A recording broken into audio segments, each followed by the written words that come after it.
Welcome back to Reality Asserts Itself on the Real News Network. I'm Paul Jay. We're continuing our discussion with Norman Finkelstein. Thanks for joining us again, Norman. Thank you. So Norman's biography is below the video here, and just read it, but you should watch the other segments of this interview that leads up to this. So we're not going to do another big interview. Just suffice to say, Norman's most recent book is Method and Madness: The Hidden Story of Israel's Assaults on Gaza. So in the last segment, we talked about deterrence capacity. Israel has to keep the fear factor. They need to prove to the Palestinians and the Arab world that we have overwhelming dominance over you militarily. We are not afraid to kill, including women and children. It seems to me that's an important part of it. They need to show they're willing to kill, including civilians, and that they don't have reservations about that. But there also seems to be, on the other side, Hamas has to prove how tough they are. Because it would seem reasonable when Israel launches such an attack, actually not to send rockets when you're not going to hit very much, and let it be absolutely clear that this is a massacre. But they do. Hamas sends rockets, and what is it, 5 or 6 Israelis were killed in the last war, or last assault. I mean, they're not very effective. It is essentially symbolic. But it's a kind of symbolism that seems to just play into Israel's hands. Oh, look at the rockets, and then falling on us, we have a right to defend ourselves, and that becomes the mantra. We hear that over and over again. We have the right to defend ourselves. Well, there are many things to be said. What you're saying, in my opinion, is entirely correct. First of all, there's the factual side. In fact, there were no Hamas rocket attacks on Israel.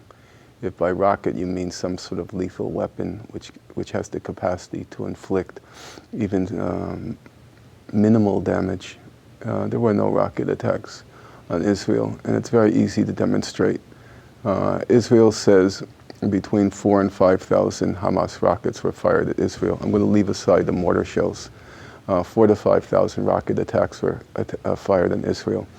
Of those 4,000 to 5,000 rocket attacks, there were 5 civilian casualties, and there were $15 million in property damage. That's the official figure Israel gives. 5 civilian casualties, $15 million in property damage. Now, Israel claims the reason there were so few civilian casualties and so little property damage, they claim it's because of Iron Dome, the anti-missile defense system. That had it not been for Iron Dome, that's what we're told all the time, had it not been for Iron Dome, it would have been a catastrophe that was inflicted on Israel. There's a very easy way to test that proposition. All we have to do is go back to cast lead. In 2008-9, there was no Iron Dome. Iron Dome is an invention that's first tested in November 2012 during Operation Pillar of Defense. There was no Iron Dome in 2008-9 during Operation Cast Lead. Approximately 1,000 rockets during Operation Cast Lead, and there were 3 civilian casualties. So if you multiply, it's 4,000 during Protective Edge. So if you do the multiplication, without Iron Dome, there would have been about 12 civilian casualties. 4 times 1,000, 4,000, 3 times 4 is 12. In fact, there were about 5. Well, unless Hamas rockets are more sophisticated. Yeah, well, that's an important point. In fact, Hamas rockets were much less sophisticated, because you have to remember during 2008-9, there was a tunnel system that enabled enabled Hamas to smuggle in rockets, say, from Iran.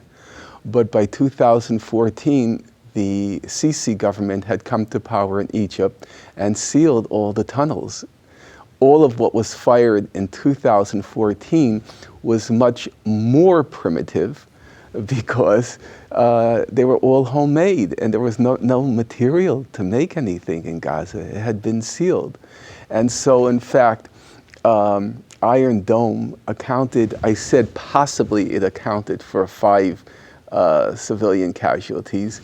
Yeah, it would have been 12, it was 7, so it's 5. But in fact, it didn't even account for that, because between Cast Lead and Protective Edge, Israel had significantly upgraded its civil defense, civil warning system. So if fewer people died, it was because of the civil defense system, not because of Iron Dome. So I go back to the point. Just let me make one last point. One of the world's leading authorities on anti-missile defense is Theodore Postel from MIT. And Postal has to his credit that he was the one who exposed the Patriot missile hoax, which I don't have time to go into now. But he said at most, the efficacy rate of Iron Dome was at most 10%, probably closer to 5%. And so now we have a very simple mathematical problem, which will take me 2 seconds. You fire 4,000 rockets at Israel. Iron Dome deflects at most 10%. That's 400 rockets. There are 3,600 rockets which make their way into Israel. Israel itself says only $15 million in property damage. How could 3,600 rockets cause just $15 million in property damage? It couldn't be the civil defense system because buildings don't go into shelters. If you fired a rocket at this building, it's a nice building, it's $15 million in property damage. So how could it be? Well, our building's not worth that much, but I guess okay. I take your point. You take my point. This is downtown Baltimore. Right, but it's a beautiful building too. How could that be? Simple reason. They weren't rockets. They were enhanced fireworks. The problem is exactly as you said it. You caught the problem. Israel has a stake in claiming their rockets, so it could say it acts in self-defense.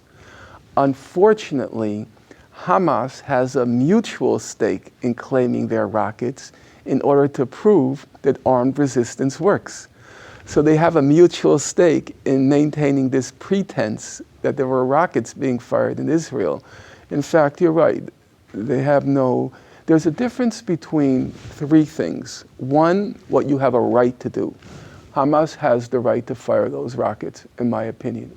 I understand what Amnesty International says. They're unguided rockets, therefore they are indiscriminate, and therefore they're illegal. I don't want to get into the technicalities there. If you want me to get into the technicalities, I can. In my opinion, they have the right to fire those rockets. Well, just quickly, I know in your book you make the point. You know, the ability of the rocket to be precisely targeted is a relative concept. So if you're comparing it to these highly sophisticated weapons that the Americans and the Israelis have, yeah, you can't target them that way. But that, as you make the point in your book, that means only rich countries are going to be able to fire rockets. Exactly, exactly. But there's a second point. What you said, exactly. In effect, it means poor people have no right to resist foreign invasions and foreign assaults. But there's a second point, and it's a Gandhian point. Gandhi made the point, when you have a huge discrepancy in power, then when a weak party resists, it's not it's not violence. He gives a few examples. He says, take the case of a woman who resists a rapist by scratching the rapist and hitting the rapist. He says that's not violence. That's just a woman trying to summon up the internal moral courage to die. That's with dignity, And then he says in 1939, you have the German Wehrmacht, the army, the Luftwaffe, the Air Force, they invade Poland. Poland has 6 tanks. Poland resists. They use violence. They use their tanks. Gandhi says they had that right because it was such a huge discrepancy in power. He says it wasn't resistance. It was dying with dignity. You're just trying to summon up the moral wherewithal to die with dignity. And in my opinion, I can't prove it. I can just convey it, and then you decide whether the analogies are right and the metaphors are right. When Palestinians, who are under a merciless, inhuman, immoral, and illegal siege for 7 years, when 95% of the drinking water is not fit for human consumption, when nobody in the world cares, when they keep signing agreements at the end of each of these rounds, which says the blockade is going to be lifted, including the agreement that was signed after Protective Edge, the blockade would be lifted. The blockade is never lifted. The illegal, immoral, and inhuman siege continues. When parents have to poison their children each day by giving them water which they know is not fit for human consumption, then you're telling me that Palestinians can't fire symbolic symbols of resistance, notional symbols of resistance, namely these enhanced fireworks, which are actually more a message to the world than they are inflicting damage on Israelis. It's SOS, help us. No, they have that right. Now, I'm not going to quarrel with Amnesty International. I know they're a respected human rights organization, and I respect their work. But as I said, there's a legal issue, and then separately from the legal issue, in my opinion, you can still make a moral judgment. You can say legally they don't have the right to do it. Though for me, it's a little bit unclear how you can claim that movements for self-determination have the right to use armed force to end to win their right of self-determination. That's international law. But then tell me every time they use a weapon, the weapon is illegal. They're not allowed to use it. That doesn't make much sense to me. But let's leave aside the legal issue. There is a moral issue, and it's a separate one from the legal issue. You could say legally this is the case, but morally it's a different judgment. Morally, in my opinion, they had the right to use those rockets. There are other arguments, legal ones, but I don't want to get into technicalities now. I think they had the right. But there's a difference between having a right, a moral right, or a legal right. Here I think they had the moral right. The legal right is grayer. As I say, I can't go into the technicality. But is it a prudent political strategy? And for reasons which you just said, I agree with you. Well, before we get that, let's just one more time remind everyone that Israel does have very sophisticated rockets, can target them precisely, and are killing thousands of civilians, thousands of children. They boasted during the Operation Cast Lead that they had 99% accuracy with the rockets they fired. Okay, if it was 99% accuracy, how did it happen that you destroyed all these civilian buildings? That had to be calculated, and that was what the Goldstone report concluded. So, yes, if you're going to claim this degree of precision, then you have to accept the moral and legal responsibility that comes from the fact that you are targeting civilian infrastructure and you are targeting civilian sites. Now they're making all of this talk about how Hamas, was using Palestinians as human shields, and Hamas was using weapons, locating weapons near civilian sites. There is some evidence for that, but let's be for real. First of all, there were 500, the estimates range now between 538 and 550, but 538 and 550 children were killed during Operation Protective Edge. So you had those 4 kids who were playing soccer. On the beach. Yeah, where was Hamas? Where were these Hamas fighters were they being used as human shields? Is that what happened?